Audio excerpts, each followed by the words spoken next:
दे रे शांति करे जी, प्रभु मन दे रे शांति करे जी। मद स्फूर्त मूर्त घड़ वीरे, मद स्फूर्त मूर्त घड़ वीरे, मद दे रे शांति करे जी, प्रभु मद दे रे शांति करे जी। सोहम अंतरि वृत्ति जड़ावो, सोहम अंतरि वृत्ति जड़ावो, तन मन निज रूप पावो, तन मन निज रूप पावो।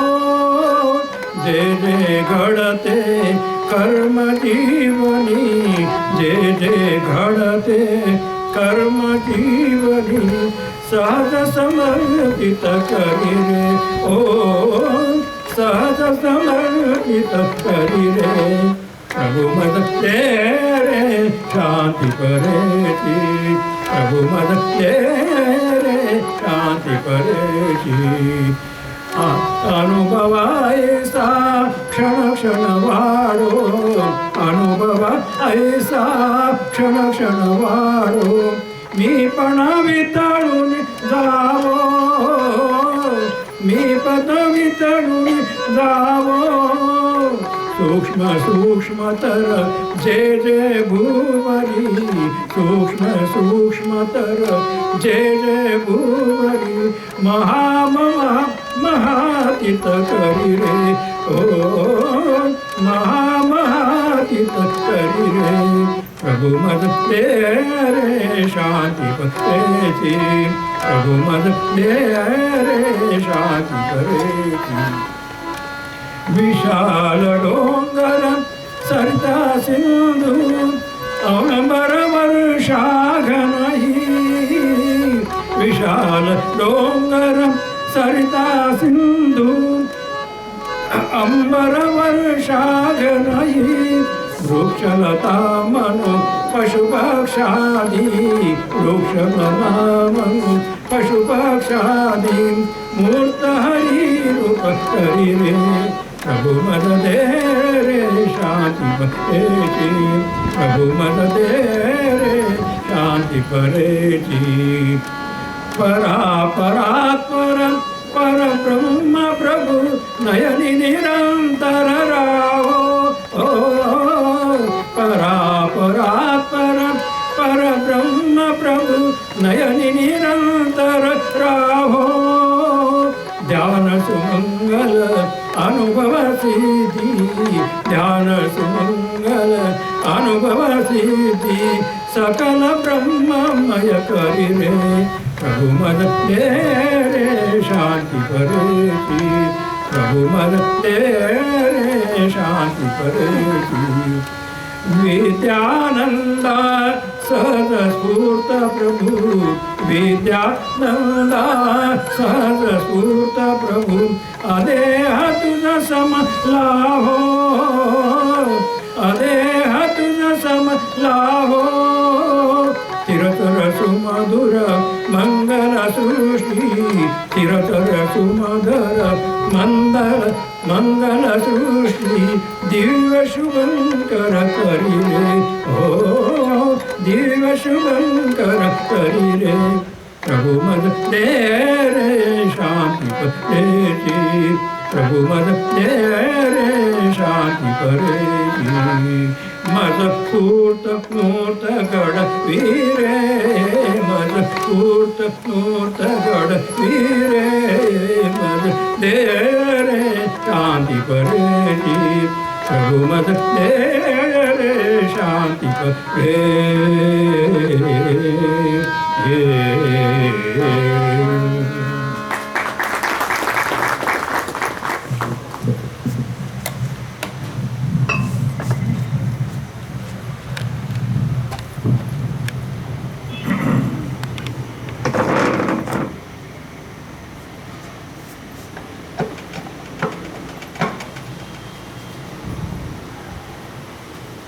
एक जय जयकार करा. अवधूत चिंतन श्री गुरुदेव दत्त.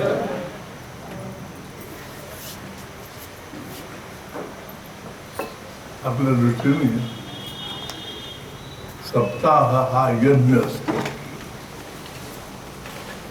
यज्ञ हे तप आहे. तपाच्या भूमिकेतून वाचन जरी असलं तरी तपाच्या भूमिकेतून बघायचं, म्हणजे त्याचं उचित असं फळ मिळतं. एरवी 4 शब्द इकडे वाचले, वृत्तपत्रातही वाचतो आपण, पुस्तकातही वाचतो, काय फरक पडला. परंतु तप या भूमिकेवरून जर वाचन केलं तर त्यामध्ये ब्रह्मांड साठवलं जातं.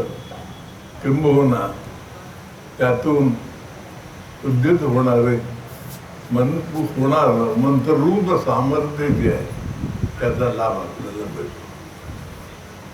आणि हा सहज मिळणारा लाभ आहे. त्या दृष्टीने घ्यायचं असं आपल्या सप्ताहाचं स्वरूप आहे. दरवेळेला आपण थोडाफार बदल यात करतो. यावेळेला जरा मोठा बदल केलेला होता. एवढं गद्य भाषण हे आजपर्यंत झालं नाही, पण यावेळेला केलं आणि ते यशस्वी झालं. या ह्याच्यामध्ये रोजचं माझं प्रवचन असतं. माझा हेतू एवढाच आहे, मी काही फार मोठा ज्ञानी नाही, विद्वान मार्तंड वगैरे अशा प्रकारचा मी मनुष्य नाही. यावर तुमच्यासारखा साधा मनुष्य आहे. पण जे आपणाचे ठावे ते इतरांचे सांगावे. पण जे काय आम्हाला गवसलं तेवढं सांगतो, ते सांगायला हरकत नाही. त्यामध्ये अधिक्षेप होऊ नये, म्हणजे जे गवसलं नाही ते सुद्धा सांगण्याचा प्रयत्न होऊ नये, अशा प्रकारची आमची प्रार्थना परमेश्वराजवळ असते. आतापर्यंत ती त्याने ऐकलेली आहे, पुढे ऐकेल असा विश्वास आहे.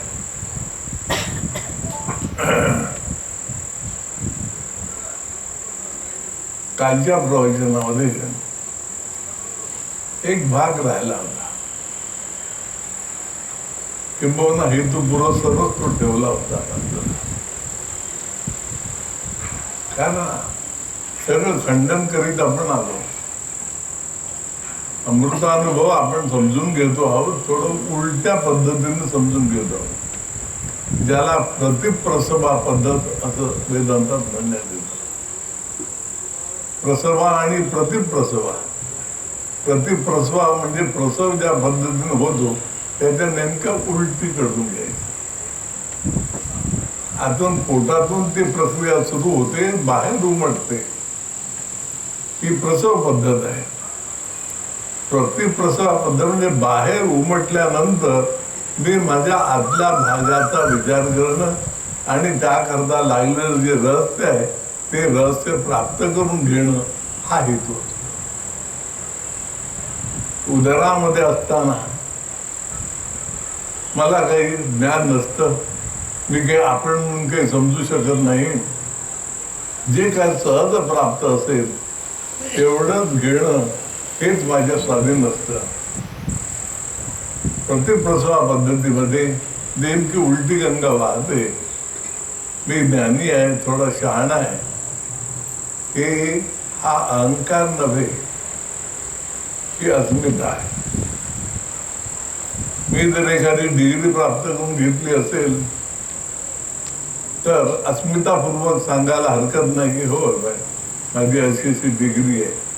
त्याचा अहंकार निरोध बसण्याचं कारण नाही, परंतु सांगायलाही हरकत नाही. जसं तुकारामाने सुद्धा सांगितलं की आम्ही वैकुंठीचे राहणार आलो याच काजासाठी वगैरे विविध पद्धतीने तुकारामाने वर्णन करून सांगितलं. श्रुतीचा तो अर्थ आम्हातीचा ठावा ये राणे वाहवा भार माझा. तुकाराम तसे कडक होते. बाकी त्याने नुसतं म्हणाले आम्हाला भार व्हावा, पण खरा अर्थ आम्हीच जाणतो वगैरे. ही अस्मिता आहे. अस्मितापूर्वक एखादी गोष्ट मांडायला जाण्याला काही हरकत नाही, त्यात अहंकाराचा दोष लागत नाही. यामध्ये हे सगळं अहंकार म्हणा, अस्मिता म्हणा, हे सगळे शब्द आहेत. त्या शब्दाची निर्मिती जिथून झाली तिथून आपण या विचाराला सुरुवात केलेली आहे. पहिली सुरुवात जी झाली ती वाणीपासून झाली. वाणीमध्ये पहिली ऊर्जा कामाला येते. ज्यावेळेला मी शब्द बाहेर टाकतो त्यावेळेला ते कुठून येतात कोणालाच माहिती नाही, परंतु कुठून तरी येतात आणि माझ्या आतल्या कुठून तरी येतात. ही गोष्ट खरी आहे. त्यात नामदेव महाराजांनी सांगितलं की आम्ही परे होऊन परते घर. त्यांची वाणी तर आणखीन गंभीर आहे. आम्ही कुठं राहतो, कारण एक विधान करून गेले की बोलू ऐसे बोल जेणे बोले विठ्ठल डोले. हे अस्मितापूर्वक शब्द आहेत की विठ्ठलाला सुद्धा डोलायला लावू. असं तर जनाबाई म्हणून गेली की अरे विठ्ठला मायेच्या कारट्या, सोहम शब्दे मार केला विठ्ठला आला काकुळती. एक संत मंडळी सुद्धा माथे फिरूसारखी वागतात. काय नको ते देवाला बोलतात, शिव्या देतात. देवही बिचारा निमटपणे ऐकून देतो, कारण काय करणार, त्याच्याजवळ काही श्रद्धा नाही, तो नुसतं उभा आहे आणि त्यातही दोन्ही हात कटेवर ठेवून उभा आहे. मोकळेपणा नाही, कट्टेवर असल्यामुळे हात अजिबात मोकळे नाही. काही करतो म्हटलं तर करता येत नाही. मग भलेही त्यांना सांगू दे की ठीक आहे, आम्ही कट्टेवर हात एवढा करता ठेवलेले आहेत की आमचा भक्त आल्यानंतर बाजूचा हात कुठेतरी गुंतलेला हात बाजूला करणं आणि त्या हाताला आधार देणं यालाही वेळ लागायला नको म्हणून आम्ही आपलं कमजोर हात ठेवले की पण हात पुढे गेलं त्याला उचलून त्याच्याकरता कमरे एवढंच आहे नदीचं पाणी. म्हणून ती सरिता क्रॉस करून जाणं, ती नदी ओलांडून जाणं अजिबात अवघड नाही जर परमेश्वराचं साह्य असेल तर. वगैरे वगैरे ह्या सुद्धा सगळे शब्द आहेत.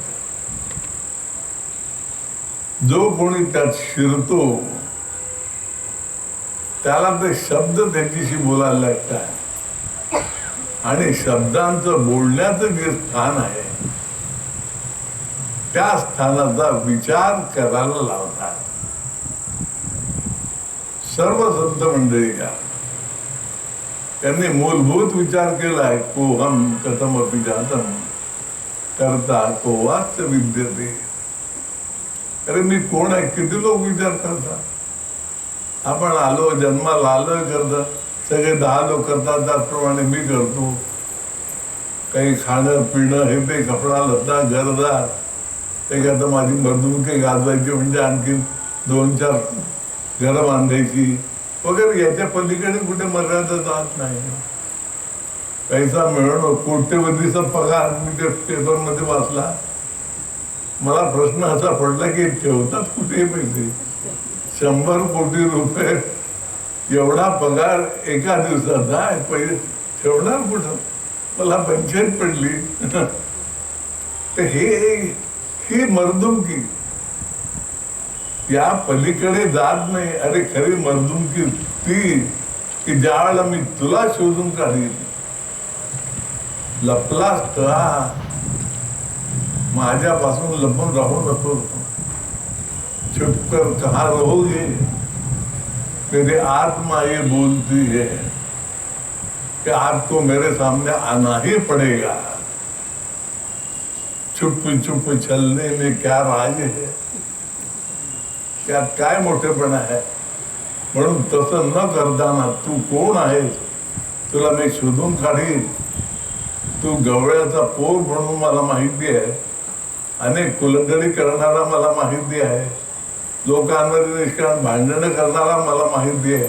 पण लोकांवर लोण्यासारखं प्रेम करणारही तुझ्यासारखं कोणी नाही हे मला माहिती आहे. जगातल्या वाईट गोष्टी ज्या असतात त्या त्याज्य म्हणून समाजाने ठरवल्या असतात, त्या त्याज्यतेचं सुद्धा परिवर्तन स्वागतार्ह अशा भूमिकेत होणं ही गोष्ट महत्वाची आहे आणि तीच मी साधणार आहे. एवढ्या विश्वासाने मांडणी केली, पण तेही सगळे शब्दच झाले. शब्दाचं कौतुक किती सांगावं. सगळे शब्द आणि शब्दाची कुमारी अशी, हे शब्द सगळं असतात.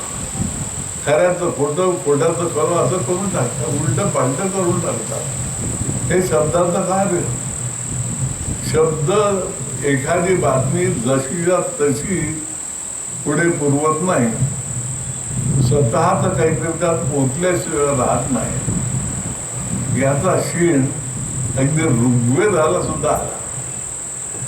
पण ऋग्वेदाने सत्यापर्यंत प्रवास केला. सत्य, परमसत्य हे आपल्या दृष्टीने फक्त शब्द आहेत, पण शब्दाचंही काही सामर्थ्य आहे. त्या सामर्थ्यातून आपण हे जाणतो की कल्पनेने का होईना पण परमसत्य मी समजू शकतो. आधी सत्य म्हणजे केवढी वरची पायरी आहे. त्याकरता भूलोक, भुवरलोक आणि स्वर्गलोक इथपर्यंतचा विचार आपण केला. वेदांनी केला, उपनिषदांनी केला, इतर पुराणांनी केला, कथांच्या द्वारे मांडणी केली वगैरे वगैरे सगळ्या गोष्टी केल्या. कौतुकास्पद आहे अत्यंत. आणि त्यानंतर शोधून काढलं ते महस्तत्व. भूलोक म्हणजे सृष्टी ज्यात आपण राहतो, जे आपल्याला दिसते, भागते, अनुभवाला येते, पंचज्ञानेंद्रियाने जिचा आनंद किंवा दुःख आपण उपभोगू शकतो ती पृथ्वी. भुवरलोक म्हणजे हे सगळं अंतराळ, की ज्या अंतराळामध्ये ग्रह, गोल, तारे, सूर्य, अनेक सूर्य, सूर्याच्या कक्षा वगैरे सगळ्या गोष्टी येतात. आणि त्याच्या पलीकडे असलेलं महस्तत्व जे आहे, ज्याला आपण स्वर्ग म्हणतो, त्या स्वर्गामध्ये अनेक प्रकारचे स्वर्ग पुन्हा साठवलेले आहेत, जे निर्णय लोकांच्या नावाने प्रसिद्ध आहेत. त्या सगळ्यांची जंत्री आपल्याला सापडेल. श्रीपाद श्री वल्लभाचं जे चरित्र आहे त्या चरित्रामध्ये सगळी जंत्री दिलेली आहे. फार मोठी जंत्री आहे. दोन दोन यामधलं अंतर किती, दोन भूगोलामध्ये अंतर किती तेही सांगितलेलं आहे. बोलण्याची पद्धत वेगळी आहे, पण त्या पद्धतीनं का होईना पण ते सगळं सांगितलेलं आहे ना. हे सगळं मला कळलं. आणि त्याच्या पलीकडे मग पुन्हा भूलोक, महालोक, जनलोक, तपोलोक आणि सत्यलोक इथपर्यंत मी आलो. आणि ते म्हणतात परमसत्य, म्हणजे त्याही सत्याच्या पुढे आणखीन काहीतरी आहे. काय संपत नाही. आधी लक्षातही येत नाही. प्रत्येकाचे बारकावे अपूर्व आहेत, त्याची साधी जाणही येत नाही. आणि मी तेव्हा मिरवतो इतका शिकलेला आहे, तितक्या शिकलेला आहे, इतक्या डिग्री आहे, इतकं हे दिलं आहे वगैरे वगैरे वगैरे. तर हे सगळं बाजूला ठेवलं. आणि मग तो ऋषी असं म्हणतो की परमसत्य, ऋग्वेदाने जाणलं ते परमसत्य सुद्धा जाणलं. पण ऋग्वेदाने पुढे दुःख व्यक्त केलं की परमसत्य जेव्हा जीवाच्या समोर आणलं गेलं त्यावेळेला त्याला माध्यम कुठलं. ऋग्वेद स्वतः बिना माध्यम समजू शकत होते. गुंगे बहिरे सुद्धा ऐकू शकतात. मुका बोलू शकतो. हुकम करो ते वाचालम पंगुम लंघयते यत् कृपातमहं वंदे परमानंद माधव. इथेही परम घेतलंय. हे परम ही जी भानगड आहे, किती उच्च दशेला गेला तरी त्यात पुन्हा परम नावाची वस्तू शिल्लक राहते. ही परम पासूनच एका बाजूला वाणीच्या दृष्टीने परा आलेली आहे आणि दुसऱ्या बाजूला संपूर्ण ब्रह्मांड आलेलं आहे. सगळ्या ब्रह्मांडाची मांडणी करायची असेल त्या परमपर्यंत जावं लागतं. तो परम सांगतो त्याला वाणी नाही, त्याला हात नाही, पाय नाही, परंतु तो सगळं काही बोलू शकतो, सांगू शकतो. तुम्हाला पूर्ण कल्पना तोच देऊ शकतो.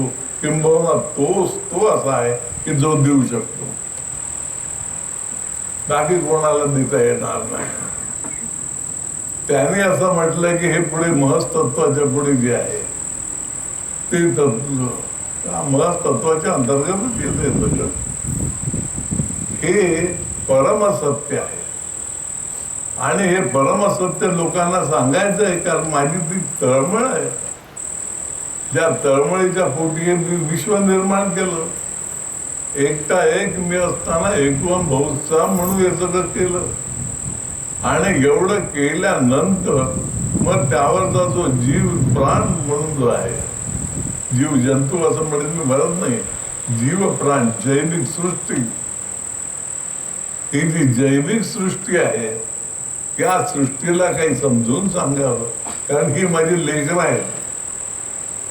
माझ्या मुलांप्रमाणे मी यांना समजतो आणि त्यांना मी सांभाळतो.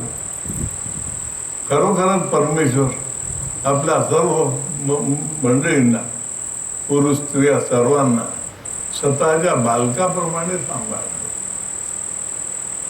माझा देह, संपूर्ण देह मला माहिती नाही, पण तो माझा देह म्हणून असतो.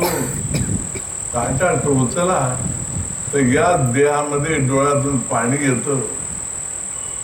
जास्त दुःख झालं तर हुंदके येतात, आणखीन अधिक झालं तर तो सैरभैर होतो, उपाय योजना करू लागतो. हे सगळं करतो याच्या पाठीमागची प्रेरणा, याच्या पाठीमागे प्रत्यक्ष भोगल्या जातं ते दुःख वगैरे, या सर्व गोष्टी त्या कुणाकडून आल्या? त्या परमतत्वाकडून आल्या. ते परमतत्व जे विखुरलेलं आहे, सगळ्यांमध्ये दिलेलं आहे, ते परमतत्व माझ्या ठिकाणी विविध स्वरूपाची जाण निर्माण करतं. आणि ते परमतत्व माझ्या ठिकाणचं जे कॉन्शियसनेस म्हणून जे आहे, माझं चैतन्य म्हणून जे आहे, त्या चैतन्यामध्ये ते शिरतं. या कॉन्शियसनेस मध्ये, या चैतन्यामध्ये आज शिरल्यानंतर मग आतून जी प्रेरणा येते ती कुठून आली, कशी आली, हे त्याला कळतं. आणि म्हणून त्यातून नामदेव एकदम म्हणून गेले की बोल वैसे बोल, जेणे बोले विठ्ठल डोले. विठ्ठलाला डोळ्याला लावलं आणि त्याचं कारण सांगितलं. प्रेम सर्वांगाचे ठाई, वाचे विठ्ठल रखुमाई. सगळ्या अंगामध्ये पेशीमध्ये जे भिरलं असेल आमच्या, तर ते प्रेम आहे. ते प्रेम वाणीच्या माध्यमातून बाहेर पडतो आणि लोकांच्या समोर मांडलं जातं. अशा प्रकारचं प्रेम म्हणून कळवळा येतो त्यांचा. तुकारामाने एका ठिकाणी सांगितलं की अरे आम्हाला काय आवश्यकता आहे ह्या सर्व गोष्टीची, पण म्हणजे कळवळा येतो, राहवत नाही. अंधारात अज्ञानामध्ये लोक बुडतात, काहीतरी सांगावं असं वाटतं, ते सगळं देतो.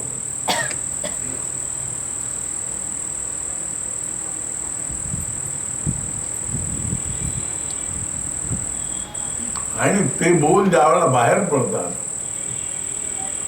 ते नुसते शब्दाच्या द्वारे बाहेर पडत असं नव्हे, रोमातून बाहेर पडतात. प्रेम सर्वांगाचे ठाई, वाचे विठ्ठल रखमाई. आणि एवढं का होतं? त्या प्रेमाला फाटे फुटतात, त्या प्रेमाला कोंब येतात, त्या प्रेमाची व्याप्ती वाढते आणि त्यातून बाहेर काय पडतं? पांडुरंगाचं नाव बाहेर पडतं. की सगळ्याचा करता धरता जो आहे तो हा पांडुरंग आहे, ते नाव त्यातून बाहेर पडतं. आणि मग आम्ही म्हणतो प्रेम सर्वांगाचे ठाई, वाचे वाचे विठ्ठल रखमाई. आणि ते का, त्याचा परिणाम का, त्याचं कारण एक सांगितलं, सर्व सत्ता आली हातात, नाम याचा केचर दाता. अरे एवढंच काय घेऊन बसला, अंतःकरणातले भाव शब्दाच्या माध्यमातून बाहेर पडले, एवढाच भाग नाही तर ते शब्दरूप तर घेतात पण वस्तुस्थितीशी एक रूप करून ठेवतात. त्याला आपण द्वैत अद्वैत म्हणतो. माझा जीव वेगळा, माझ्या देहाच्या पेशी वेगळ्या. परिस्थिती अशी निर्माण होते की माझ्या देहाच्या पेशी माझ्या जीवाशी तद्रूप होतात. त्यातला जीव कुठला, जीवाचं सुख कुठलं आणि देहाचं सुख कुठलं हे सुद्धा ओळखता येत नाही. जड काय, सूक्ष्म काय, ते काही शिल्लक राहत नाही. एकूण सगळंच्या सगळं जे आहे ते सूक्ष्म होऊन जातं. आणि हे सगळं कशामुळं, तर आमचं वास्तव जिथं आहे त्यातून सहज होतं. परेहून परते घर, तेथे राहू निरंतर. सगळ्यात इंगित नामदेवाने सांगितलं की परेच्या पलीकडे असलेले जे घर आहे ना, तिथं आमचं नेहमी करता वास्तव असतं. आम्ही वैकुंठीचे राहणार, आमचं वास्तव तिथं असं तुकारामाने सांगितलं. त्याच्या आधी नामदेवाने सांगून ठेवलं की अरे त्याच्याही पलीकडे जे पर आहे, त्या परेच्या पलीकडून परते असलेलं जे आहे ते तिथं आमचं घर आहे. सगळ्यात उंचीवर नेऊन ठेवलं. ही नामदेवाची उंची प्रत्येक शब्दामध्ये स्थापित झालेली आहे. आणि ती स्थापना केली ती ज्ञानदेवांनी केली. म्हणून ज्ञानदेवांनी सांगितलेला प्रत्येक शब्द हा नुसता मंत्ररूप नाही, चैतन्य रूप आहे. त्यामुळे नुसता उच्चार जरी मनुष्य करीत गेला तरी तो ब्रह्मांडाचा धनी होतो. धनी होऊन त्याला काय करायचं आहे, अरे आम्हा नित्य दीपवाळी असं म्हणणारा जो, त्याला आता धनी व्हायचं, इतका पैसा तितका पैसा, त्याला काय करायचं तर घ्या, तुम्हाला काय हवं असेल ते घ्या, मला काही याची गरज, कारण ह्या सगळ्याशिवाय मी आनंदी राहू शकतो. आणि तू हे सगळं असून दुःखी राहतोस याचा विचार तुझा तू कर, मीही तो विचार करणार नाही. मला माझ्या आनंदामध्ये राहू दे. तो आनंद नित्यशा जेव्हा उपभोगत होतो त्यावेळेला ज्ञानपणे वीण ज्ञान मात्र हो, अशा सुंदर अवस्थेमध्ये तो येतो, ज्ञानाचा उपभोग घेतो. परंतु ज्ञानपणा नाही. दुनिया में रहता हूँ दुनियादार नहीं, बाजार से गुजरता हूँ खरीददार नहीं. अशा प्रकारचे आम्ही आहोत. आणि ते पुन्हा वर्णन करण्याकरता जे काही शब्द लागतात ते शब्द कुठे लबाडी करतात म्हणावा किंवा त्यांचे हातबंद आहे असं म्हणावं. पण ते शब्द जेव्हा शब्दरूप घेतात, शब्दाच्या पाठीमागचा भाव जेव्हा शब्दरूपामध्ये उतरतो त्यावेळेला मूळचा भाव शिल्लक राहत नाही, तो बदलून जातो. हे जे बदलणारं आहे, बदलणारं असो किंवा नसो, परंतु जे सांगणारं आहे त्याला वृत्त असं म्हणतात. म्हणून ज्यांनी परमसत सांगितलं, ऋग्वेदांनी परमसत म्हणून सांगितलं. आणि त्याच वेळेला सांगितले की वृत्त नावाची सुद्धा वस्तू आहे, ती मी निर्माण केली नाही, ती आपोआप निर्माण झाली. पाणी मी निर्माण केलं, पाण्यावरचा तरंग आपोआप आला. अशी सृष्टीची रचना आहे. त्याप्रमाणे मी मूलतत्व स्थापन केलं. मुळाधारी मुळी स्थापिला गणपती, तेथे पै वस्ती निर्गुणाची. ज्ञानदेवाने मुक्ताबाईला सांगताना तेही सांगितलं की मुलाधार परवा दिवशी श्रीरामाच्या तुणेरांनी आत्म चैतन्य जसं निर्माण होतं आणि शरीरभर पसरतं, ती अवस्था. तिथे हा गणपती स्थापन केला आणि त्या गणपतीने मग वस्तीला लोकांना बोलावलं. मग वस्तीला तिथं कोण येणार? गणपतीच्या शेजारी राहायला माणसाला केवढी मोठी योग्यता लागते. तर म्हणून म्हणला की बाकी योग्यतेच्या भानगडीतच पडू नको, तिथं वस्ती निर्गुणाची आहे. म्हणजे जे नाही त्याची वस्तू. काठ्याच्या अणीवर बसले 3 गाव, 2 उजाड एक वसायचं, त्याची वस्ती. अशा प्रकारची वस्ती निर्गुणाची स्थापन केली आणि त्या निर्गुणाच्या वस्तीमधून मग हे समुद्र ब्रह्मांड पुन्हा उदयाला आलं, पुन्हा जात राहिलं, पुन्हा येत राहिलं, चक्रमे निक्रमेण अशा रीतीने फिरत राहिलं. तू मी सूर्य अशी एक वस्तू नव्हे, संपूर्ण ब्रह्मांड. म्हणून सगळ्या ब्रह्मांडामध्ये चक्राकार गती निर्माण झाली आणि ती अशी की त्याने अत्यंत सूक्ष्म असून जड धारण केलं आणि मग ते जेव्हा शब्दाच्या माध्यमातून बाहेर पडतं त्यावेळेला ऋतेन सत्यम अपिहितम अशी परिस्थिती आली. अपिहितम म्हणजे जागला गेलं. अरे दाखवण्याकरता जे काढलं उचललं त्याने सत्यच झाकलं गेलं. सत्य व्हावं म्हणून प्रार्थना केली, भक्तांनी परमेश्वरावर प्रार्थना केली. त्यावेळेला देव म्हणाला की ठीक आहे, मी प्रसन्न आहे तुझ्यावर, पण तू ही मागणी मला करू नकोस, ही मागणी तुझ्या गुरुला कर. कारण म्हणाले मी आहे, असा आहे, अपंग आहे, मला हात नाही, पाय नाही, मला भावना आहे पण वाणी नाही, मला दृष्टी आहे पण दिसत नाही, मला कानाचं ऐश्वर आहे पण ऐकता येत नाही, अशी माझी चमत्कारिक अवस्था आहे. अशा अवस्थेमध्ये मला काही मागू नकोस, तुझ्या गुरुला माग, त्याच्याकडे जा. आणि बघ जो शिष्य खरंच अंतःकरणाचा तळमळीनुसार गुरुकडे जातो आणि त्यांना म्हणतो हिरण्मयेन पात्रेण सत्यस्यातीत मुखम तत्वं पूषन्न पावृणु सत्य धर्माय दृष्टे.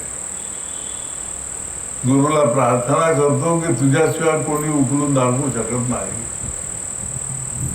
हे सत्य जे आहे, परमसत्य जे आहे, हे सगळं झाकून ठेवलेलं आहे, एका बाटलीमध्ये झाकून ठेवलेलं आहे. त्या बाटलीचं झाकण असं आहे की खालचा भाग कुठला आणि झाकणाचा भाग कुठला ते कळतच नाही. सर्वांग सुंदर अशा प्रकारची देखणी बाटली आहे. त्या बाटलीमध्ये सत्य झाकून ठेवलंय, तर ती बाटली फक्त तू उघडू शकतो, दुसरं कोणी उघडू शकत नाही. म्हणून मी प्रार्थना करतो, माझ्याकरता प्रार्थना करतो, त्याचप्रमाणे माझ्या शिष्यवर्गी मोठा आहे, माझ्या पावलावर पाऊल टाकून चालणारा वर्गही मोठा आहे, त्या सगळ्यांचं कल्याण हो, कोणाचंही पाऊल वाईट पडू नको देऊ, वाकडं पडू देऊ. अग्नेयने असुपथा राय विश्वानि देव वेदानि विद्वान यो जस्मज्जुरान मेन भूयिष्ठाम ते नम उत्तिम विधेन. तुला वारंवार मी वंदन करतो असे ईशावास्याने प्रार्थना केली आणि त्याचा परिणाम असा झाला की हे या परमेश्वर सद्गुरूंनी ते झाकण उघडलं आणि त्या सत्याचं दर्शन घडलं. त्यावेळेला त्याला असं दिसून आलं होतं की अरे सत्य ज्याने झाकल्या गेलेलं आहे ते रूप हे माझ्याच ठिकाणी आहे, ज्यांनी शब्दाचा योग्य तो वापर केला नाही, किंबहुना शब्दामध्ये ते सामर्थ्यच नाही की ज्यामुळं खरं सत्य तो सांगू शकेल. कुठलीही गोष्ट जरीपणाने सांगू शकत नाही. लहान मुल आहे, आई बाहेर गेली, थोड्या वेळात त्याने रडायला सुरुवात केली. आई आहे म्हणून कोणी 10 जणी होत्या तिथे घेतलं त्याला जवळ, पण तो राहायला तयार नाही, नुसता रडतोच आहे. त्यावेळेला त्या मुलाची अंतःकरणाची जी काहिली आहे, ती काहिली कशी सांगणार, त्याचं वर्णन कसं करणार. तेवढ्यात आई येते आणि आई आल्याबरोबर ते मूल तिच्या अंगावर झेप घेते. झेप घेण्याच्या वेळेला त्या मुलाला झाला जो आनंद असतो तो इतका अपरंपार आनंद असतो की ज्यामुळं ते मूल सुद्धा, त्या मुलाचं रडणं सुद्धा आनंदात परिवर्तित होतं. दुःखातही रडते, सुखातही जे रडते, दुःखात कसे ते होईल. हे मोठे विलक्षण विचित्र परिस्थिती की अंतःकरणातले कालवा. एखाद्या व्यक्तीविषयी वाटणारी आत्मीयता आणि त्या आत्मीयतेतून निर्माण होणारे अनेक प्रश्न असतात, त्या प्रश्नाची स्वतःला झालेली उकल किंवा होऊ घातलेली उकल, या सगळ्या करता शब्द कुठले आणायचे, वर्णन कसं करायचं, सांगता मनुष्य थोडा म्हणतो की बस पुरे आता बोलवत नाही.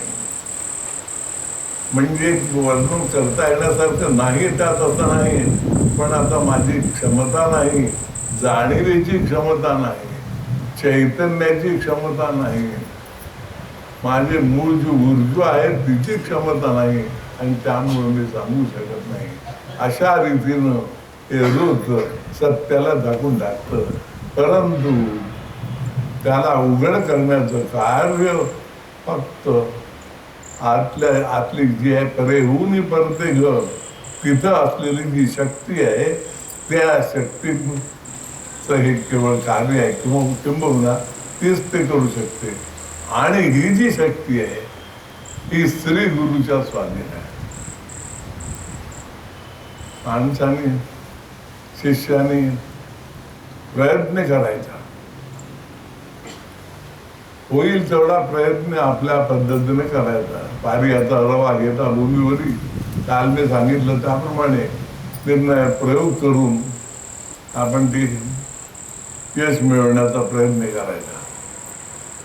काही प्रमाणात यशस्वी होतो, सगळ्यात यशस्वी होतो असं नव्हे, परंतु त्या प्रयत्नातून एक होतं. माझ्या मूलस्थानी जी चैतन्य शक्ती जागृत झालेली आहे ती ब्रह्मरूपाने तिचा एक गोळा बनवून सगळ्यांना वाटप तिचं करायचं.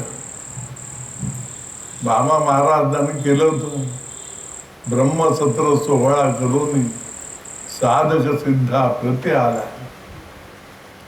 ब्रह्मसत्र सोहळा त्यांनी केला होता. बाबा महाराज वैद्य म्हणजे स्वामींचे सद्गुरू, त्यांनी ब्रह्मसत्र सोहळा केला होता. ब्रह्मसत्रामध्ये त्यांनी अनेक प्रकारच्या गोष्टी ज्या एकत्र केल्या होत्या, त्या खानपानापासून सर्व गोष्टी होत्या. त्यामध्ये स्वामींनी असंही वर्णन केले की त्यावेळेला सतरंजी टाकायला मी होतो, पण त्या सतरंजी टाकण्यातून मिळणारा आनंद मीच भोगतो. त्याचं आज फळ आहे. तेव्हा मी अशी अपेक्षा कधी केली नाही की मला हे मिळावं ते मिळावं, जेवणामध्ये अमुक असावं धमुक असावं, काही नाही. जे जसं असेल तसं त्याप्रमाणे केलं. मी स्वतः पुढाकार घेऊन सर्व गोष्टी केल्या.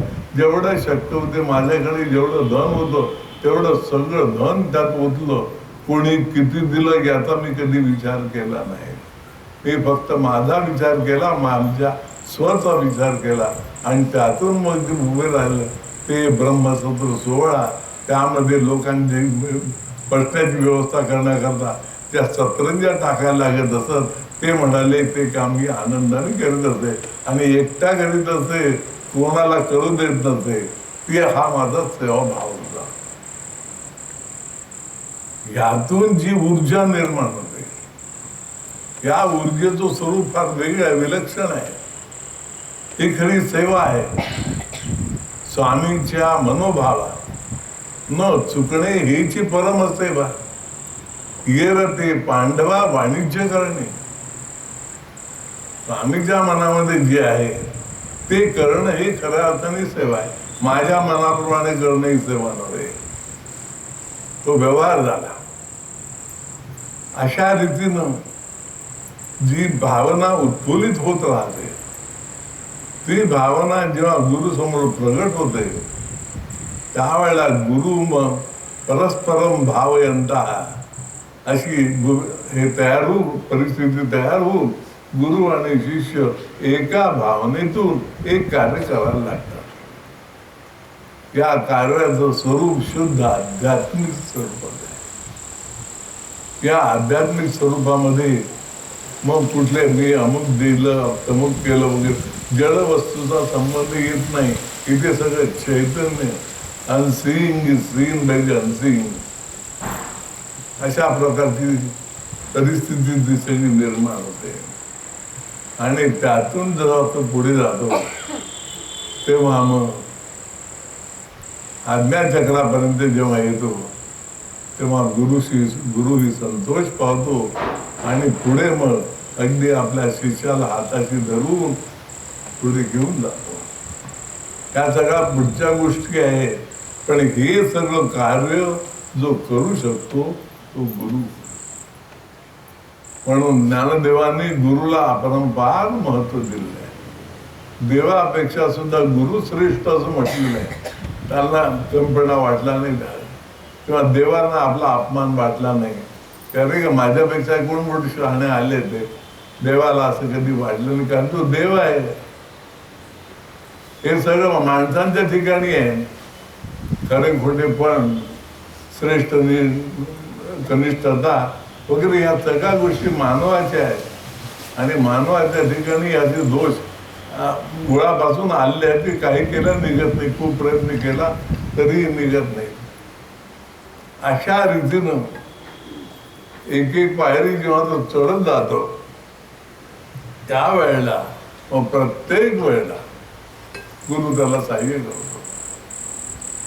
त्याचा प्रपंच जो आहे तो प्रपंच सुद्धा तो गुरु चालवतो. तो मी चालवतो असं गुरुदेवाने आश्वासन दिलंय. भिवू नको, मी तुझ्या पाठीशी उभा आहे. जो इथे येईल, जो शिर्डीला येण्याकरता एक पाऊल टाकेल, त्याकरता मी 10 पावलं टाकतो असं साईबाबा म्हणाले होते. ईश्वर आपोआप येतो. गुरु येतो, पण गुरुची उड्डाण ही देवापेक्षा जास्त मोठी असते. देव आणि गुरु असं म्हणत असताना गुरु तत्व असं मला अभिप्रेत आहे. गुरु तत्व हे सर्वश्रेष्ठ आहे. अगदी साक्षात परब्रह्म असलेलं ते गुरु तत्व आहे. आणि गुरुतत्व ह्या सर्व गोष्टी घडून आणतं. मग ते तुमच्या संसाराला हातभार लावतं, तुमच्या आत्म्याला अडचणीतून बाहेर काढतं. पण ह्या दुय्यम स्वरूपाच्या गोष्टी आहेत, त्याकरता गुरुकडे जायचं नसतं. तो शिष्य म्हणतो की माझं मी भोगेन, एवढंच करा, फक्त ती भोगण्याची शक्ती मला द्या. म्हणजे माझं मी, कारण माझंच कर्म आहे ते, त्यानुसार मला भोगायला पाहिजे, दुसरं कोण भोगणार. मग म्हणाले ती जबाबदारी मी दुसऱ्यावर टाकत नाही, ती मीच स्वीकारतो. अरे पत्रावळी उचलणारा श्रीकृष्ण यज्ञामध्ये कुठल्याही प्रकारची लाज न बाळगताना बासरीचा धून वाजवत होता. आणि त्यावेळेला पूर्वीप्रमाणे सर्व गोप गोपी इतकंच नव्हे तर गाई वासरं सुद्धा उंडार लागत होऊन वेगाने धावत पळत होते. या सर्व गोष्टी त्या गुरुतत्व प्रधान आहे. आणि मग तो काय करतो, मुख्य बाकीच्या गोष्टी देतो किंवा देत नाही, परिस्थितीप्रमाणे जसं असेल तसं तो वागेल. कारण तो कठोर होऊ शकतो. मऊ मेणा होऊन आम्ही विष्णुदास कठीण वज्रात भेद व्हायचे. दोन्ही प्रकारचं सामर्थ्य त्याच्या ठिकाणी आहे. परंतु सगळ्यात मोठी गोष्ट गुरुच्या दृष्टीनं असलेली अशी की त्या शिष्याला उत्तम प्रकारचं भोजन घालणं, आध्यात्मिक भोजन. त्याचं वर्णन ज्ञानेश्वरांनी इतकं सुंदर केलं. आता उपायवन वसंतू, जो आज्ञेचा आहे व तंतू, अमूर्तची परी मूर्तू कारुण्याचा, अविद्येची आडवे, कुंजीत जीवपणाचे भवे, ते चैतन्याच्या धावे धावे कारुतू, मोडोनी माया कुंजरू, मुक्त मोतियांचा ओगरू, जेवविता सद्गुरु निवृत्तीनाथ. इतकं भारीचं वर्णन सगळं केलेलं आहे की शिष्याकरता मी काय करतो, यातून गुरु शिष्य यांचे संबंध स्पष्ट होतात. त्यांनी सांगितलं, गुरुदेव सांगतात की काय तुझ्याकरता काही करत नाही, फक्त एक करतो, तू आता उतावीळ झाला आहेस, मोठा झाला आहेस, उपवर झाला आहेस, म्हणून तुझा विवाह करणं आवश्यक आहे. तो विवाह मी करतो. तो विवाह करण्याकरता बरंही मी शोधलेला आहे, त्याचं नाव आहे परमेश्वर. त्या परमेश्वराशी शिष्याचा विवाह करून देणं एवढंच गुरुचं कार्य आहे.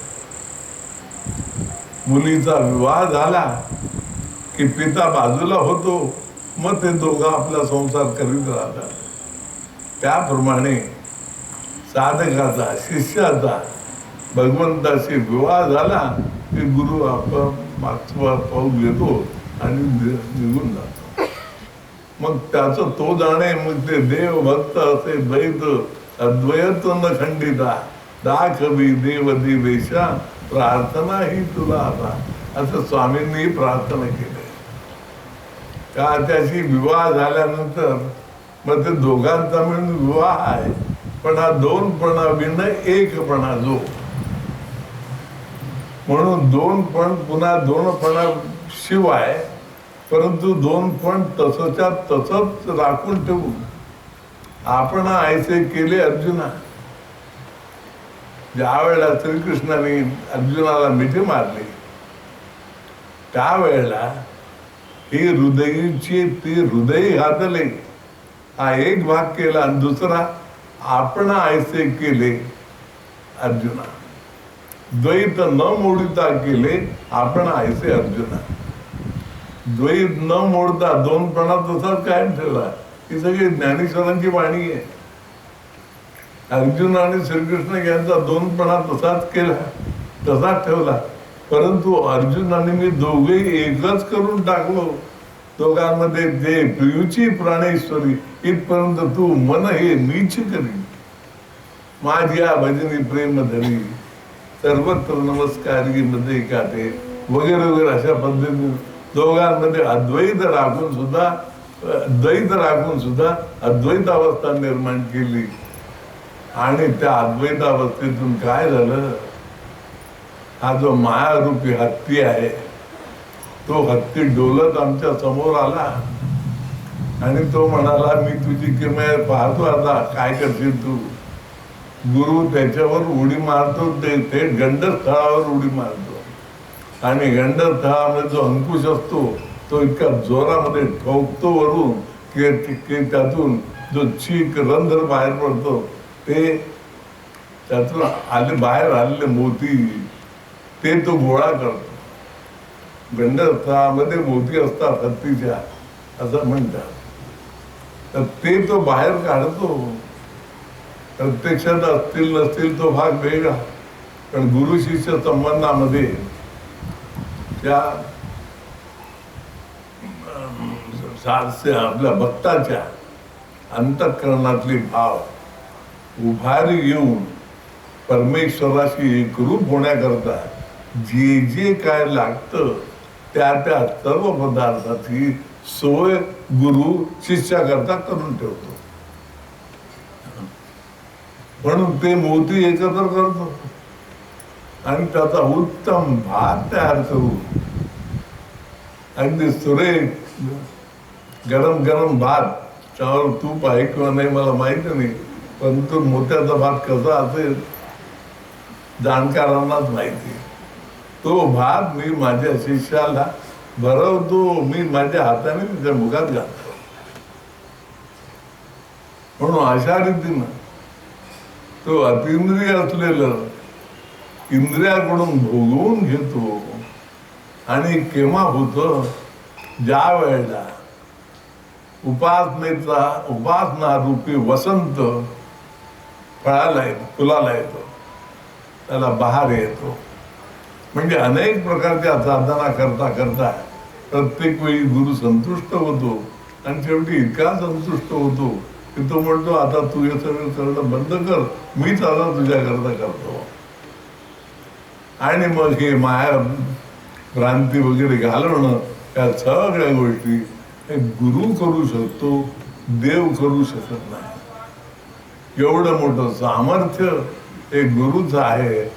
आणि गुरु हा त्याला एक शब्द देतो, तत्वमसी हा शब्द देतो. हा शब्द किंवा सोहम हा शब्द हा देतो, परंतु त्याच्या आतमध्ये चैतन्य जे आहे ते चैतन्य त्याच वेळेला पेरतो. शब्द शब्दासारखेच असतात, पण शब्दातून निर्माण होणारी ऊर्जा जी आहे ती त्या हृदयातून आत शिरते आणि ती सर्व प्रकारचं परिवर्तन शिष्याच्या मनामध्ये घडवून आणते. हृदयी स्वयंभची वासे, प्रत्यक्ष ठावं लागे त्याचे आपैसे अशी. हृदयामध्ये स्वयंभू प्रत्येकाच्या ठिकाणी असलेलं तिथे तो गुरु फुंकर घालतो आणि त्यामुळे फक्त शिष्यालाच कळेल अशा पद्धतीनं त्याची संपूर्ण उन्नती घडवून आणतो. जे कार्य देवाला साधत नाही की देव आपापल्या कार्यामध्ये मग्न आहे आणि गुरु ह्या सर्व देवांचं कार्य करणारा आहे. माझ्या शरीराचं रक्षण करणारा 33 कोटी देवता आहेत. त्या सगळ्या माझ्या देहाचं रक्षण करतात. कोणी पेशीचं रक्षण करतात, कोणी रक्ताचं रक्षण करतात, कोणी मांस मज्जा हाडं अशाचं रक्षण करतात. असे विविध स्वरूपाचं रक्षण करणाऱ्या विविध देवता असतात. आणि या सगळ्यांना आवश्यक असलेली सळसळ निर्माण करणारा तो गुरु असतो. म्हणून गुरु हा देवाच्या सुद्धा पलीकडे आहे आणि तो शिष्याचा सर्व प्रकारे सांभाळ करतो. एवढी मोठी महती गुरुदेवाची आले. पण गुरुदेव आम्हा ऐसा गेलो. आणि मग शेवटी ज्या वेळेला ज्ञानेश्वर महाराज म्हणतात की आम्हाला कसं केलंय आता ते आमचं आम्ही सांगू शकत नाही, कारण आम्ही आमच्यातच आता समावलं जात नाही. काय वाणगी आहे, आम्ही आमच्यातच समावला जात. आता हा आम्ही कोण आणि दुसरा आमच्यातला तो आम्ही कोण, हे दोन भिन्न आहेत. एक जीव आहे आणि दुसरा शिव आहे. म्हणून तो शिव आमच्यात आता समावला जात नाही.